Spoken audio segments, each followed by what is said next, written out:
Good morning, everyone. I'm Barbara Etienne, and delighted to welcome you to this, our final program for 2025. And I'm thrilled to have this be a very special episode with Emma Explores, one of our very first program series here for Project Kin. And our topic today is really an interesting one that affects all of us as family historians and genealogists and just genealogy adjacent, is looking at our signatures, autographs, and all of those kinds of markings that appear in our family records. And I'm delighted to introduce you to Emma Stone. Please go ahead, please. Emma Stone. What did I just say? She's an actress, I There think. you are. Yeah. I think so, but she's nowhere near as important as you are, Emma Cox. Emma, welcome indeed. It's delightful to have you. Thank you very much, Barbara. So I'll go ahead and I'll share my screen. Give me one moment. Then we will get going. So, hello, everybody. And as Barbara said, it's the last one of this year. Can't believe how quickly this year has gone. And I thought it would be fun to do something a little bit different today. So it's got a little bit of a crafty element. So if you fancy doing some things yourself, I did set a little bit of homework for anybody who actually attended the session we did together on Monday. And we'll come to that a little bit later on. But we're going to be talking about signatures today and where you can find them.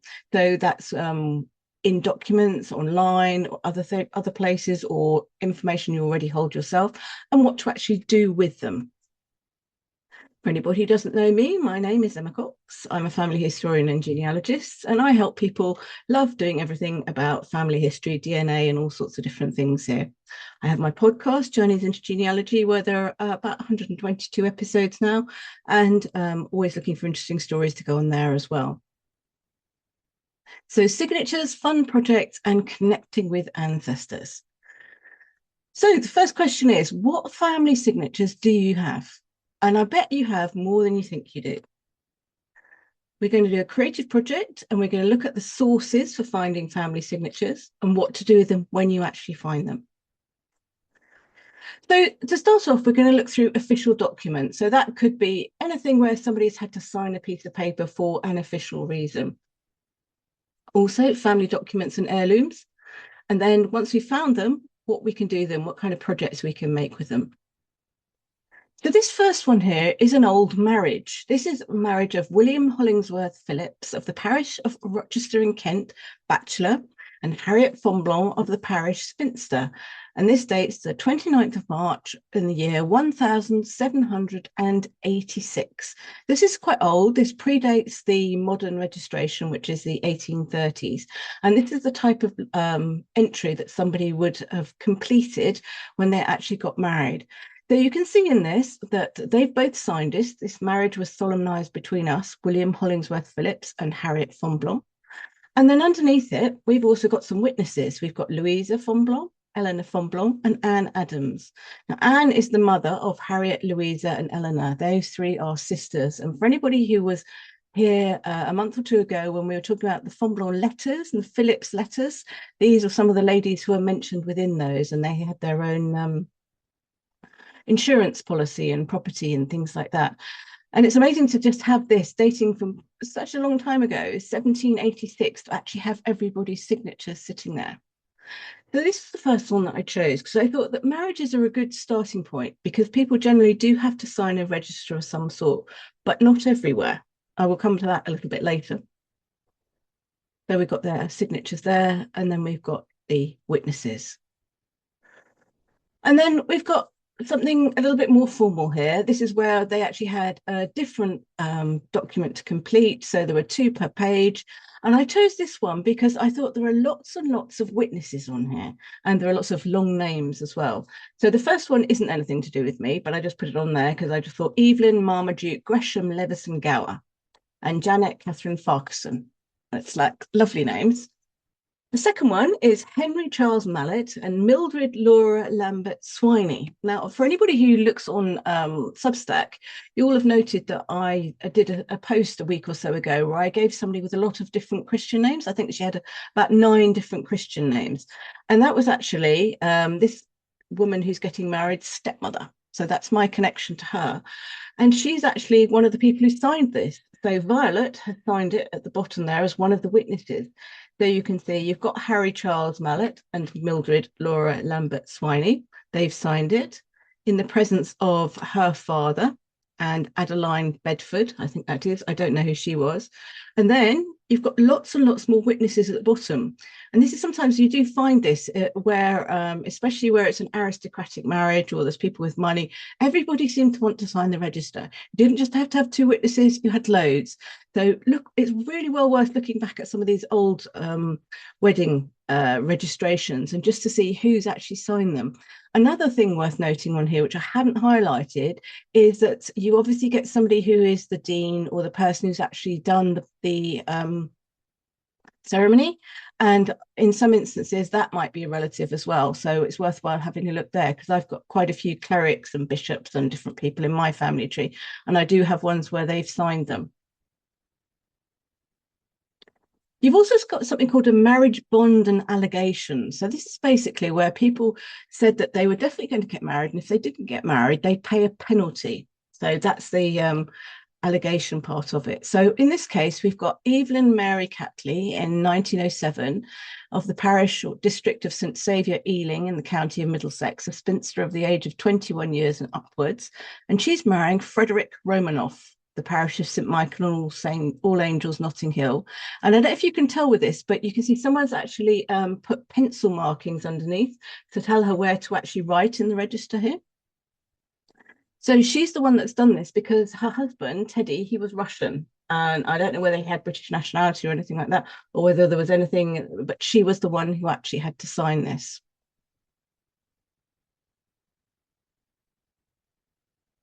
And then I picked this one out, and Jennifer's not here today, but I thought she might like this one. This is one from Australia.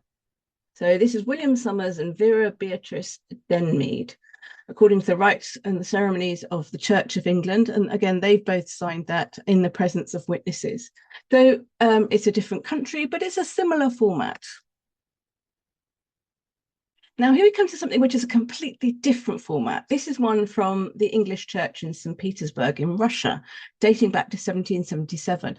Now, it's not the easiest to read, but I'll read out some of it. It's Robert Catley of the parish of St. Botolph, Bishopsgate, London, bachelor, and Francis Catley of the parish of St. Martin, Ongar, London, spinster, a minor, were married in the church by license. So if you're under the age of consent, you have to get somebody who is your parent to actually agree to it in writing that you are legally allowed to actually marry. So that's why they were married by license.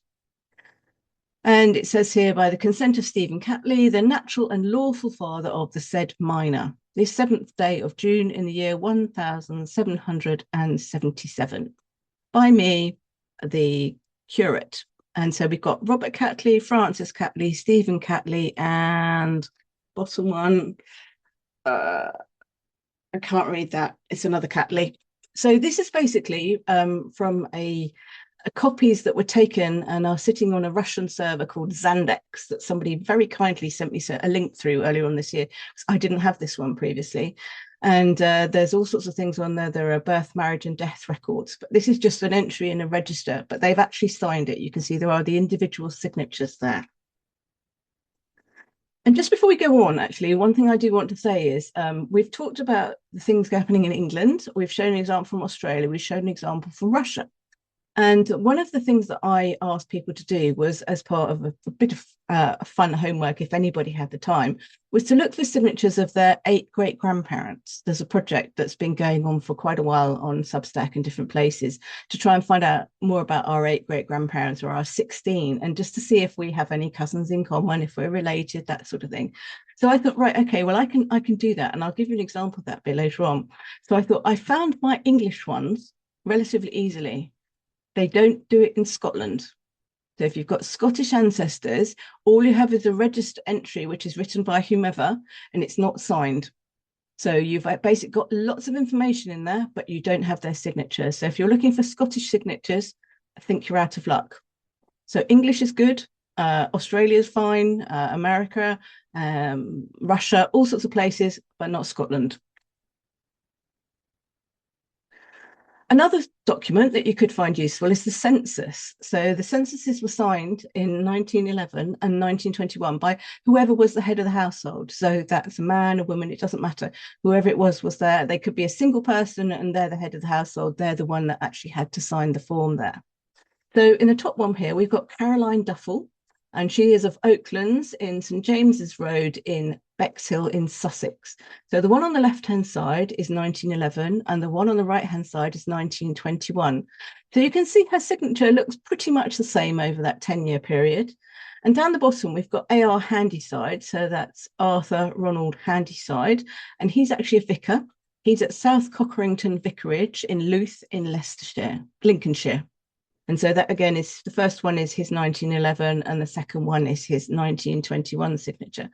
And for some reason, they're not blacked out, they're sort of greened out, but you can read the location. So it's like you can quite easily see the where somebody lived. But they've put these marks through them, which mean they're not that visible, but they're not invisible. So I don't know why they did that. Another thing to look at is wills. So wills can take lots of different formats. So this is one where it's quite a straightforward one. It's actually typed out. And so this is Bevan Charles Cox, and he's done it with the witnesses of Harold Prinstons, who's an insurance broker, and Ethel Mary Hoff, who's a widow of Maple Durham in Berkshire. So it's also worthwhile looking for any executor signatures and things like that if you know that any of your ancestors acted as executors or witnesses for other people. Another example of a different will. So this is the one again in Australia, this one, sworn at Melbourne in the county of Victoria. This 11th day of October 1878. Edward Mincher, not 100% sure what that says offhand. Richard, possibly. Any guesses welcome. And another one you can have is an indenture. So an indenture is a legal document of some sort. In this case, it's my great-grandmother, Margaret Sophia Handyside. She married Oswald Catley, and so she was Margaret Sophia Catley. And she inherited money and various different things from her aunt. And there was a schedule as part of that. And so in the 17th day of May, 1887, between James Andrew Handyside of St. Petersburg in the Empire of Russia, Esquire, Oswald James Catley, and Margaret Sophia, his wife, and Arthur Ronald Handyside, which is the same person as that signature on the census just now. And they had this indenture here. And on the right-hand side, you can see you've got Margaret Sophia Catley, and you've got Arthur Ronald Handyside. So in this case, he's written out his whole name, not just his initials, as he had done on the census. So I've got two different copies of his signature there. Another thing was that Protestant dissenters registered their children's births. So they didn't register baptisms, they registered their births. And in this case, the people actually signed this register. So this is the 1837 registration of Harriet Cox, daughter of James Blatch Cox and Harriet Newbury. And you can see that both of them have signed the register in that case. Then we can move on to military records. So these are World War I military records. On the left-hand side, we've got an attestation paper, and on the right-hand side, a draft registration paper. So the left one is Canada, and the right-hand side is America. On the left-hand side one, he's actually signed the form in at least 4 different places. 3 different places there. So he signed it, are you willing to serve? Are you in the declaration, and then the oath. So you've got 3 copies of the signature on that one there. This is Arthur Corsair Japp. And then on the right-hand side, we've got George Alexander Simpson. So this is him signing up, and he's just got the 1 copy on there. Moving on to World War II, this is a registration card for Dr. Stephen James Catley. He's a self-employed physician of Ogdensburg in New York State, and he's signed that. And then you've also got things like naturalization documents for the US or Canada. So here we've got one for Henry Japp, who was 40, and he was a civil engineer, and he actually created some of the tunnels which run under New York. So he was quite a significant person. If anyone's interested in civil engineering, look up Sir Henry Japp and New York, and you'll find out quite a lot of information about him. So again, he's quite old to actually be becoming naturalized, aged 40. So he's not at the beginning of his career or anything. So he moved out there, and his daughter was out there with him.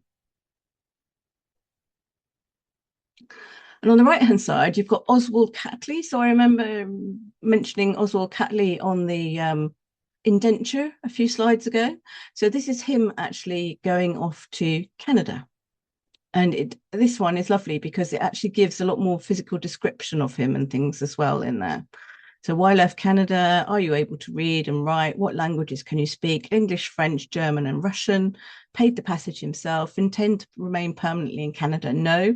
So he was actually on his way to visit his son, who was the doctor, Stephen Catley, in the previous one there. So this was October 1920. Sorry, yes, that's 1920, I'm fairly sure. And the previous one is 1909. Another one that may or may not be useful is things like share certificates. So people sign share certificates, the company secretary, the people who are involved with board of directors and things like that.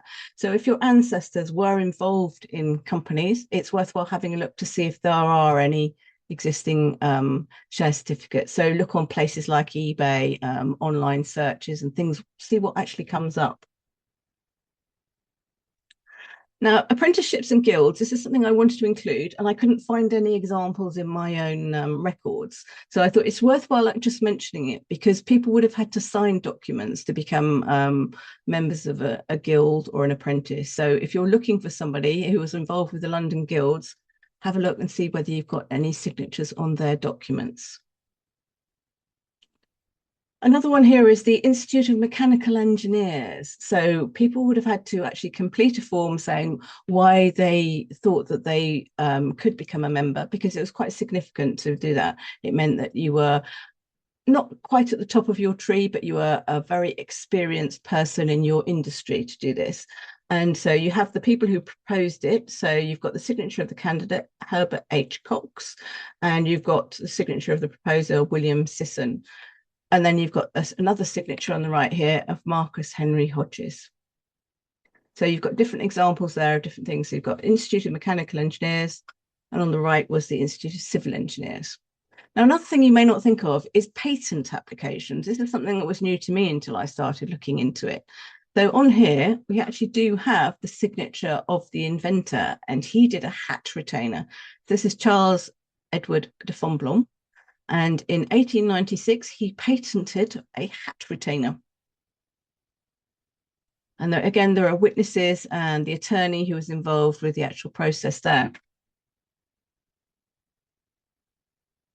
Think about workhouse letters, because people who were significant in their local communities, if they were actually part of the board of people who looked after the local workhouse, they may well have had to write letters either in support of or mentioning things about removals for other people, and they would have had to sign those letters.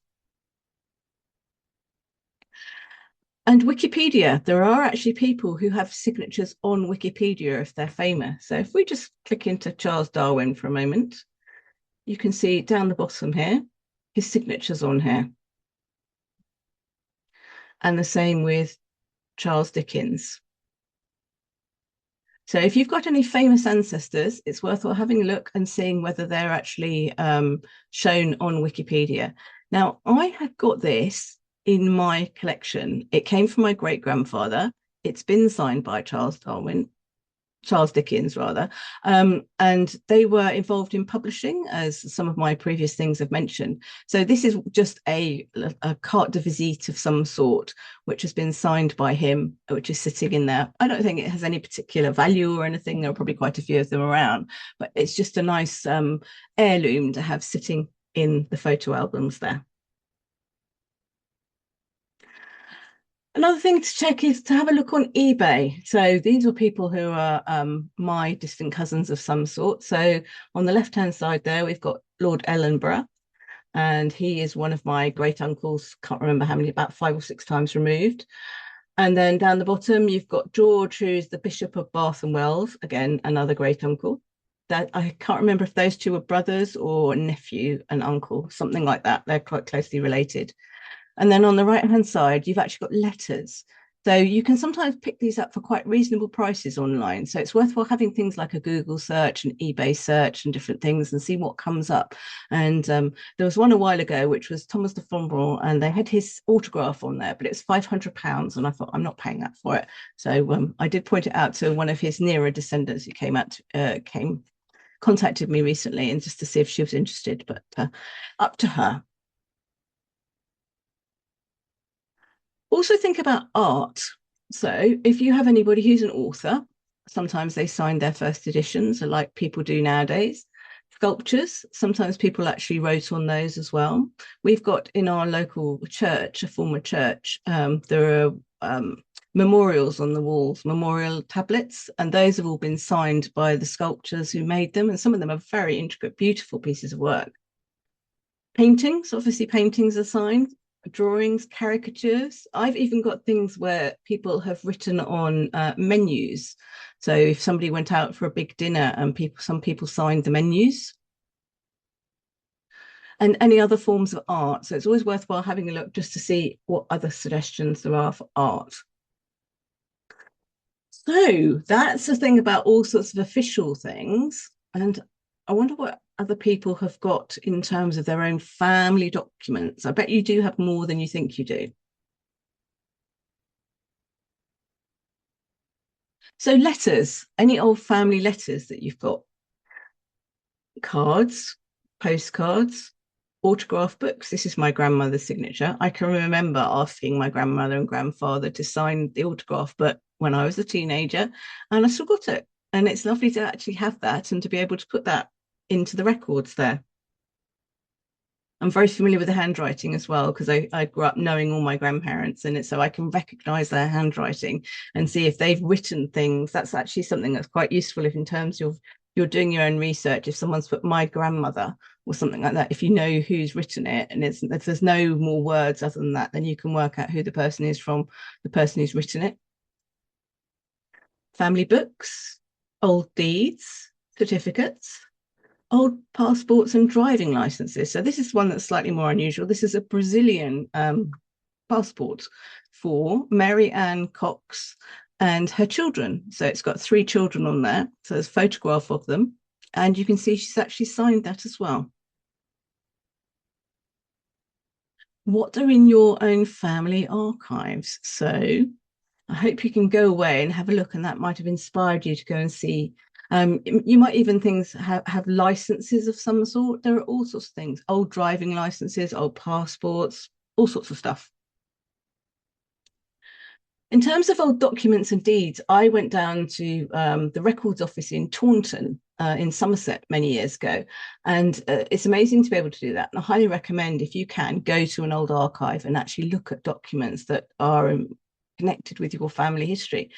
And they pulled out all of these documents for me, and along the bottom they were stamped. So the black marks are actually stamps. They're probably red, and basically they stamp them with the insignia of some sort.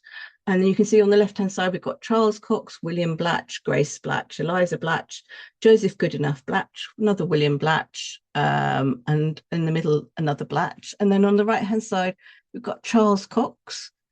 And then down the bottom, we've got Mary Cox, and that was from a schedule of inheritance. I've got a lot of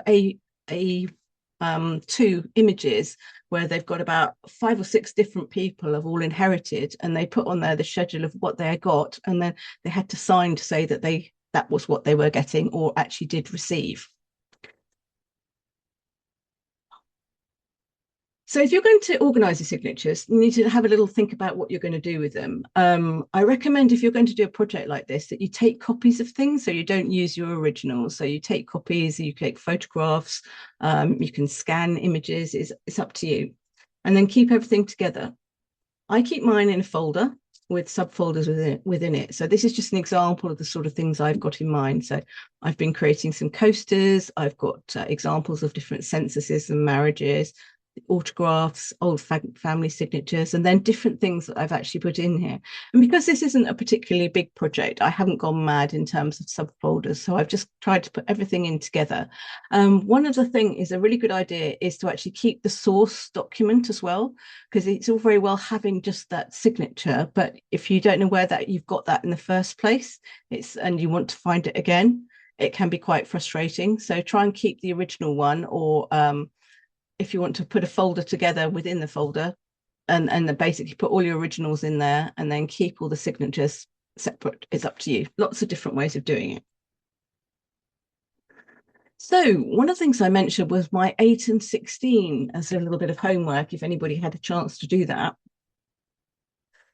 So this is one of mine. So I mentioned about Scotland. Unfortunately, I'm half English, half Scottish. So one half, basically, I thought, I've done all that. I'll go on to my Scottish ones, and I couldn't find anything. So Scotland, unfortunately, at the moment, I don't have anything for. On my English side, I have my great-grandparents here, Percy Stuart Cox and Naomi Edwards. And then I found their parents' marriages. So we've got Horace Aubrey Cox and Alice Mary Millard, and Henry Bennett Edwards and Ada Rosalind Cox. So that's one set of great-grandparents. And then on the other one, we've got John Barclay de Fonblanc and Dorothy Isabel Catley. And then I've actually got the signatures. Now, the signatures in the second one, they don't come from their own wedding registrations. So Margaret Sophia Catley was the one from the indenture. Oswald is the one from his visit to Canada. Caroline Duffel is the one from the census, and John William Martin Fonblanc is a witness at someone else's wedding. So that's just an example of the different places that I've actually found those ones from. The ones at the top were from their own weddings. So you might be fortunate and find them all together, or you might have to collate them in some way. What to do with your images? So Canva, hopefully everybody's heard of Canva and uses it. The free version is very good and does the majority of what you want. One of the things I will show you though is something that is only available to paid subscribers. They have lots of built-in templates there, so you can use them, and you don't necessarily need to actually use them to print anything. You can actually create everything on there, and then you can choose to print them on something else afterwards. And so they've got built-in templates, and then you can have custom ones. And so if you want to resize or remove backgrounds, those are part of the premium elements there. So my first project is create a coaster. So this is what my coaster looks like. And I've actually got a physical copy of it. It's not right in front of me. So basically, I took 2 marriages. So this is the marriage of 2 brothers, because I descend from both of them. So the first one is 1839 and the second one is 1844. Now, it wasn't until I actually received this, I don't know if anyone can spot, there's a little AD in the middle in green handwriting. That's basically where I didn't look at things properly, and I basically had something sitting on there, and that transferred to the printed version. So I basically put the thing in the middle, the William Cox and Edward William Cox's marriages, thinking that was it. It wasn't until after I got it that I realized I got that ad sitting there. So this is a test, put it like that. It worked perfectly well for doing it. And so you can see I've got their signatures sitting on there for both of them. And I just thought that's quite fun to have something sitting on my desk. Let's just go back, and I'm going to show you how to do that.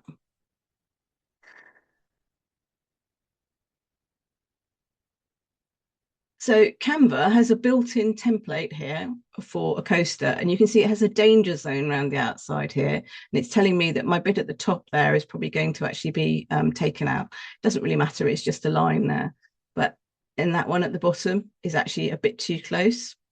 So you can fiddle around with things, you can move things, you can adjust it how you want to. And then if you do want to print something, you can do. Their minimum quantity is 4 coasters, which you may not necessarily want, but you can just share it and you can download.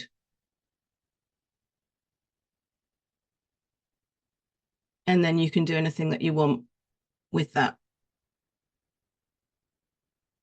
So it basically just gives you an image that you can upload somewhere else.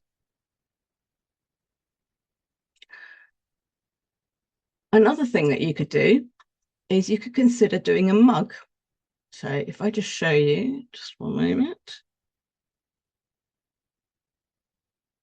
Let's go back to the presentation.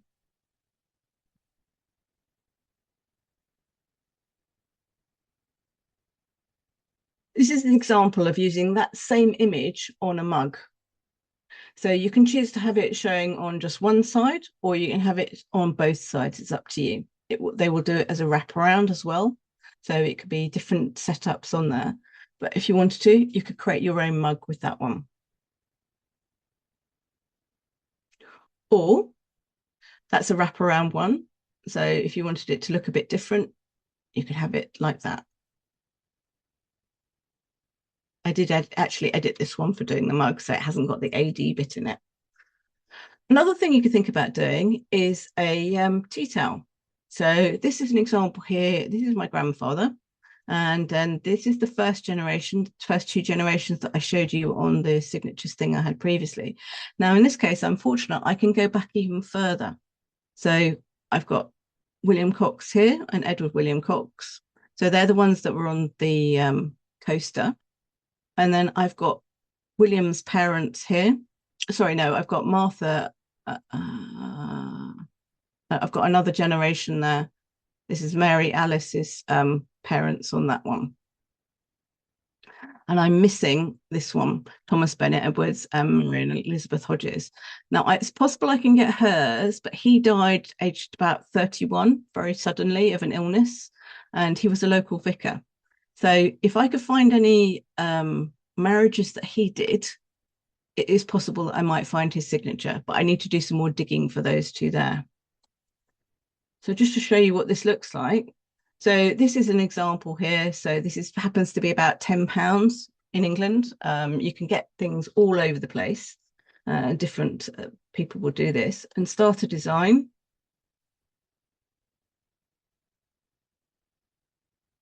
You can add your images.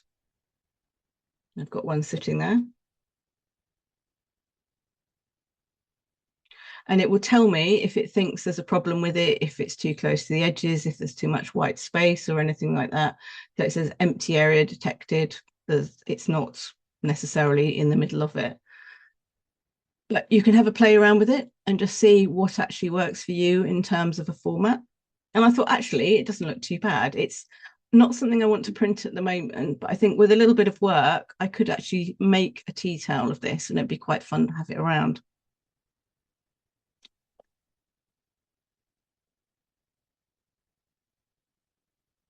So I use Wikipedia, some family wills, visits to archives, something called Snagit. It's some software which I use I've had for a long time, and it's really good for taking screenshots and things. Canva for creating coasters, Printster.com again for creating the actual physical coasters themselves. And then the other one there. So that's it for today. Any questions?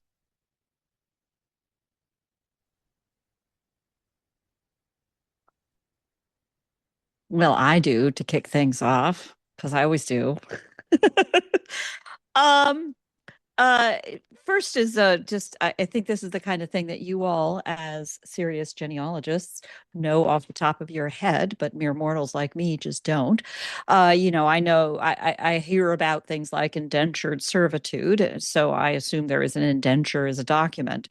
You referenced it earlier as a legal document? Is it essentially a contract, so that indenture might is the artifact that is the contract, and there may be many uses of it. Is that right? An indenture can refer to lots of different things. It's basically a legal agreement of some sort. So in this case, it's a legal agreement in terms of an inheritance.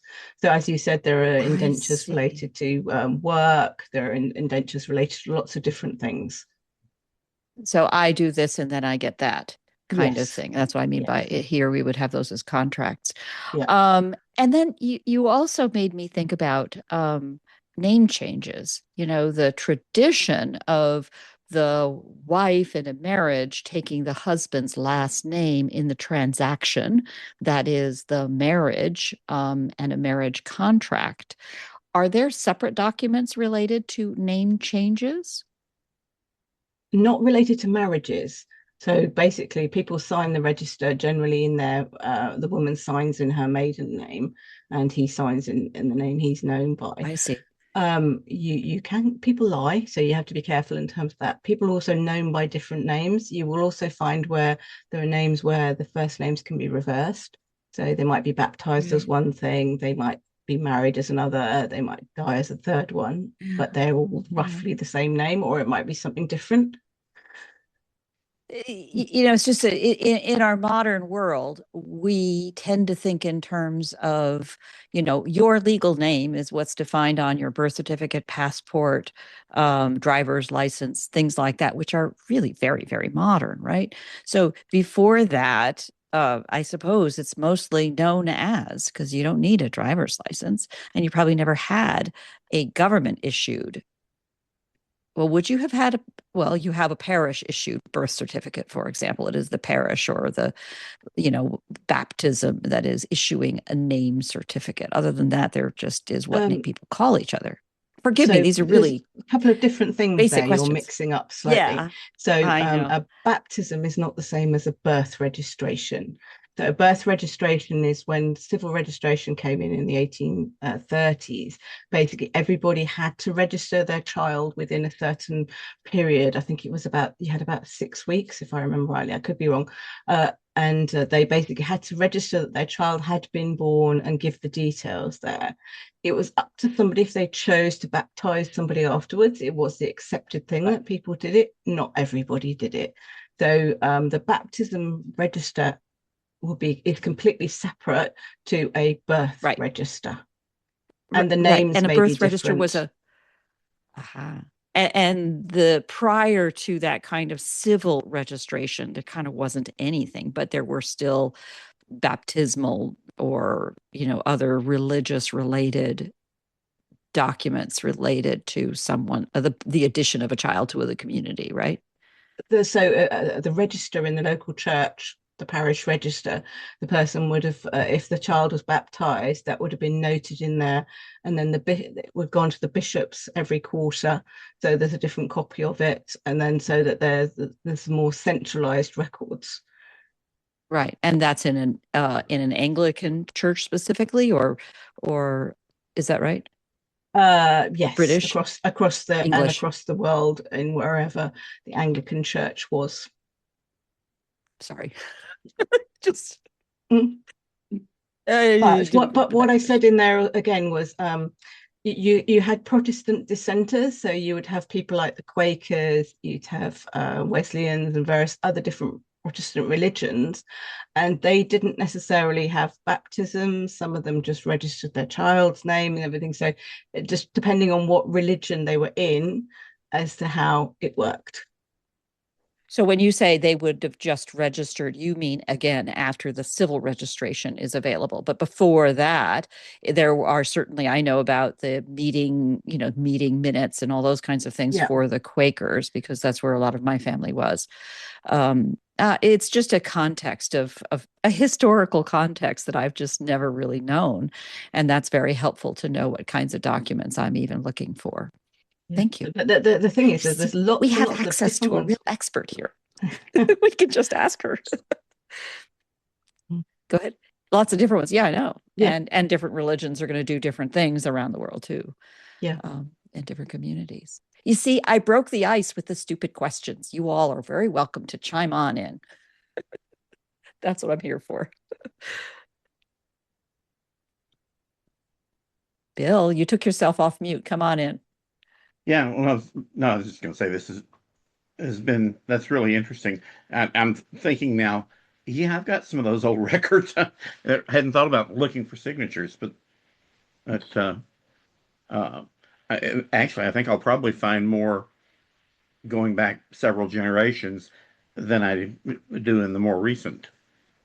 Hmm. Um, If you've got the records, great. Yeah. yeah, well, Yeah. and back several generations ago, they tend to sign more documents. Mm. Now, uh, we do so much just online, or I was trying to think. Well, I guess my signature would be on our wedding license, but um, the but Driver's like deeds license, and maybe? but like deeds and things, a lot of Oops. done completely online. You don't necessarily sign Right. them anymore. That's because signatures are essentially a form of authentication, which otherwise we're Yeah. doing with username, password, email, and all the rest of it. Yeah. Yeah. Right. Actually, Crystal, as a member of a county administration, do you have some insights here on historical documents and signatures and whatnot? I was thinking of some of my own. I have a lot of X, for his name because they Yeah. they weren't literate. So I have going back even 2, 3 generations, I have a lot of that. And in our county, I don't think birth records were necessarily required until the late 1800s. So I know there have been, I had without DNA, I would have missed one baby who was born between 1860 and 1870, the census records. He was, and then the parents died before the 1870 and the kids were adopted out. So without DNA, I completely had missed that child. But I don't know. That's a good question. I'm trying to think of other routes. And for context, Crystal is in Eastern Ohio, which was at the time, by the late 19th century, even the West. Yeah. Northwest Territory. Yeah. The Northwest. Yeah. Yeah. Yeah. I actually do have a funny signature story. My great grandmother, that I've been trying to find really any existence of, or any proof of her existence, and I found finally one place where she signed her name. Interestingly enough, it was on a delayed birth certificate for my uncle. They needed a witness who had been present when he was born, but the witness could not be a family member. Oh, we lost your video. Come back. Could not be a family member, and then? And she signed as the witness, saying she wasn't a family member, but signed it with her maiden name, which is good because that's the only place I've got that actually proves that was her name. And, but, so she, committed a little crime, but it's helpful to me. I think one of the things that's interesting about doing a project like this is seeing how many copies of a signature you can find as well. If you've got people signed and how it's changed over time. Because I know, looking back at the things I signed when I was a teenager, it's very flowery with big zeros above ones and things like that. And none of the things that you do nowadays. And then sort of seeing how it's evolved over the years. And if people's signatures are the same. And also it's a good indicator sometimes of health. So if somebody is becoming increasingly infirm and can't sign their signature, so there's one which is Ada Rosalind Cox, is one of my great grandmothers. I know she had bad arthritis. So looking at her signature in later life, I expect to see it will have deteriorated from what it was previously. Yeah. That's fascinating. Okay, well, one of the things that, go ahead, Linda. Okay, I found a signature of this is the only one they found, of my great grandfather, and it's for the 1911 census in England. And there's his, I don't know, how can you see that? Can you see that? Just put it roughly where your face is. Yeah. Can you see that? There you go. Yep, go down the bottom of it. Down the bottom. Up, lift it up. Yep. Lift that it up. William Room. Yeah, lift it up, up, up. There you go. Yes, briefly. Yes. And okay, that's from the census. There was one on the marriage certificate, but it's hard to read. I don't know if you can see that or not. A little hard from here. Yeah, It's a little down hard. in here somewhere, I think. Yep. Right. Okay. But that signature of that, here was his daughter's signet. This was in my autograph book. Here's my grandma, and the W is almost the same as as her dad's. That's an interesting point, actually, just to see if the style is the same. Yeah, well, the with style people's is handwriting. And you know, my grandma had that writing till she died. This is my mom's, on my mom's side, and this was So my you had grandpa. Sorry. So you had an autograph book. Tell us about that. Oh, yes. Well, there was this one, and I don't have any other than the other grandparents on my Bradley side. This was this. Oh, sorry. This is the only thing I have that my grandpa signed. This was in a birthday book, and there we go, Daddy. And can you see that? Yeah. Oh, Daddy's my dad, but this grandpa here. Can you see we saw that? Yeah. Okay, so that was my grandpa Bradley, and that was just before he passed away. And this is grandma writing, and that's from the diaries. All the diary writing. Barbara. Remember the diaries that I used on my thing, on my poster? That writing? It was so hard to read. But here, I just want to show you this. This was my mom's writing. This one. Can you see that? Yep. Just a bit. Yeah. Yeah. And that was beautiful penmanship. There's something so special about just holding it and then looking deeply, comparing it.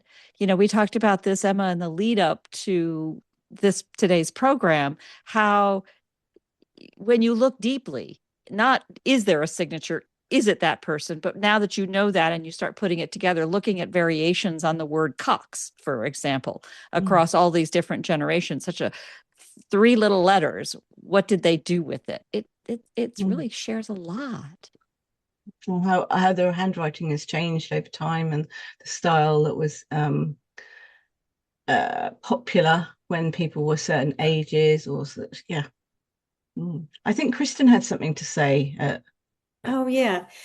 Aside from the normal places, you know, naturalization and marriage and birth certificates, I have interesting signatures from my grandmother from prison records. She wrote letters to, well, it's complicated, but to the warden of the prison where the father of her child was living, and she wrote letters to him as well that are part of the record. And that's really, I think, super interesting. And also WPA records. I wrote to, I forgot which agency that is. And I have all the WPA records because she worked for the WPA for several years. And that has what's WPA? The Works Project. It had a couple names, right? Works Project Administration. It was kind of a way to get people to work. Administration. Right. During the Depression. Depression, exactly, up until the, I think, early 40s. And so that's fun. But what I want to know is, you know, it's kind of related. I put one of her letters into ChatGPT, you know, for handwriting analysis. And I have no idea where the science is on that, if that's, you know, accurate, or even if ChatGPT does a good job on that. But has anyone thought about analyzing handwriting? No.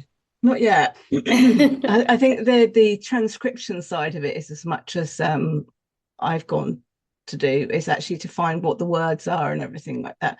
I think analysing the handwriting in terms of health could be interesting. If you know somebody was ill or suffered from something, whether it looks like it's apparent within handwriting, that could be an interesting project to do.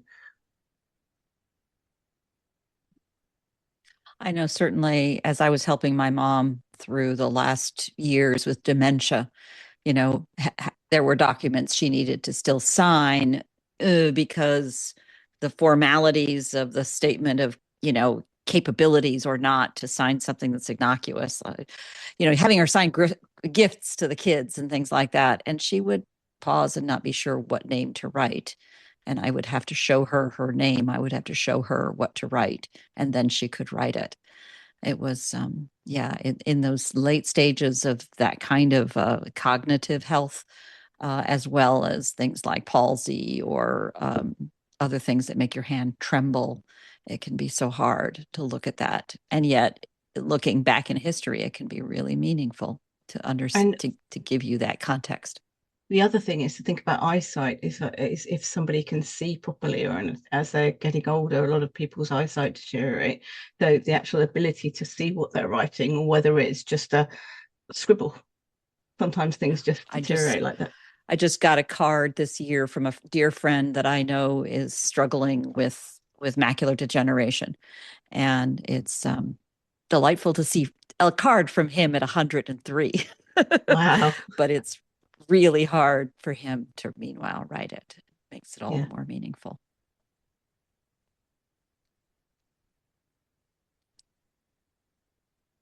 So is anyone inspired to go and actually have a look for any more of their ancestors' signatures?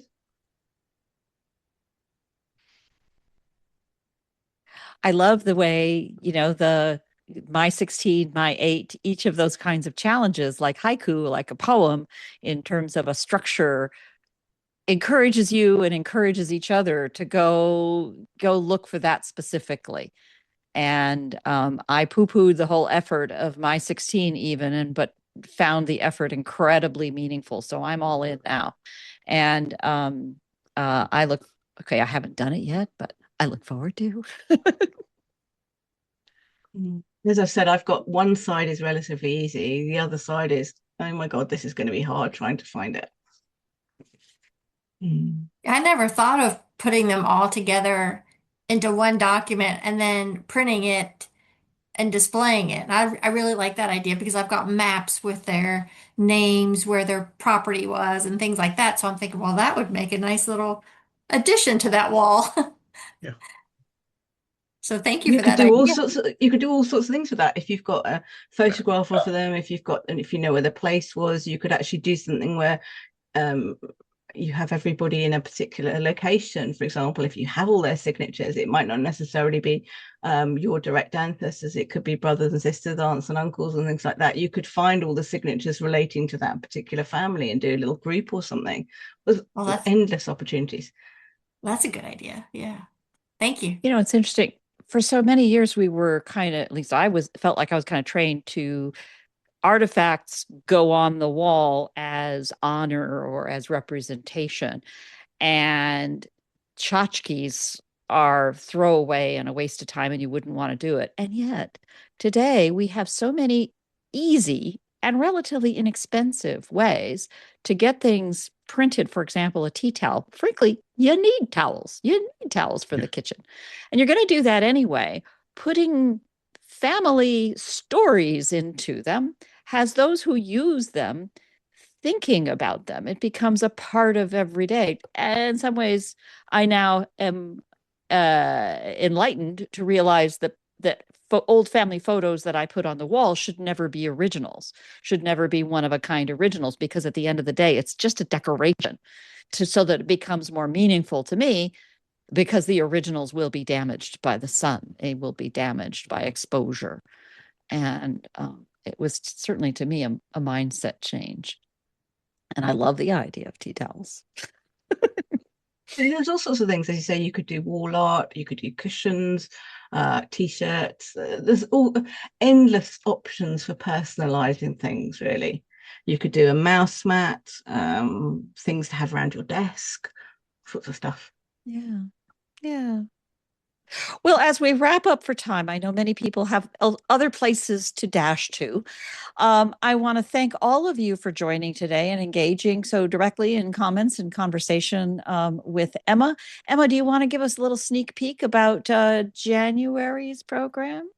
So being as it's the end of the year, start of a new year, and things like that, thought we'd just try and do something a little bit different again. And I came up with the idea of potentially doing a panel.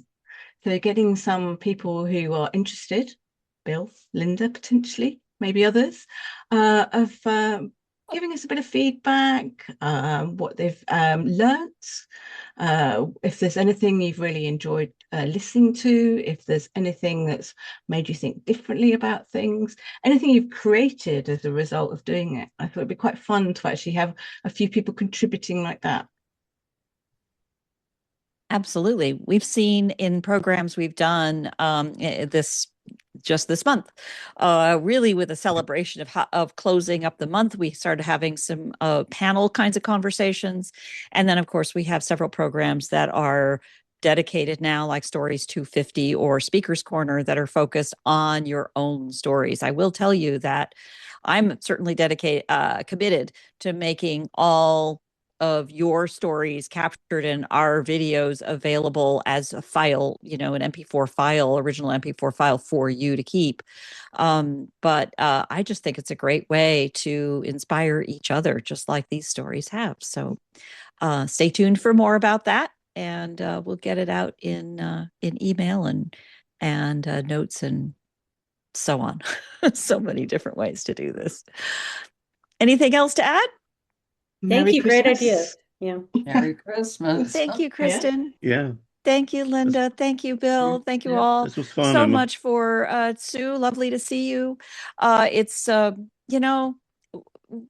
when Emma's asking for feedback on this, I want to make sure that you understand that in putting these things together, we're really listening to your suggestions and ideas. It makes all the difference to where we take them. And so often, as you mention a little something, it's the nugget that turns it all around and helps us see things a different way and come up with programs and things that are helpful to you or cousins and family members and friends and whatnot that might find value in this kind of stuff. So keep it coming.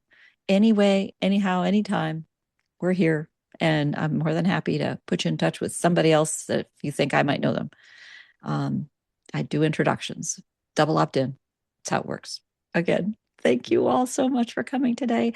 And Thank you, happy everybody. Christmas, happy Yep. New Year, Merry Christmas, Merry Kwanzaa, Happy Hanukkah, all the wonderful holidays around the world that celebrate this really special time of year. It's good to be able to share them together, whatever our perspective might be or location. Happy Thank Boxing you. Day. One of my favorites. Take care now. Bye-bye. Bye-bye. Bye.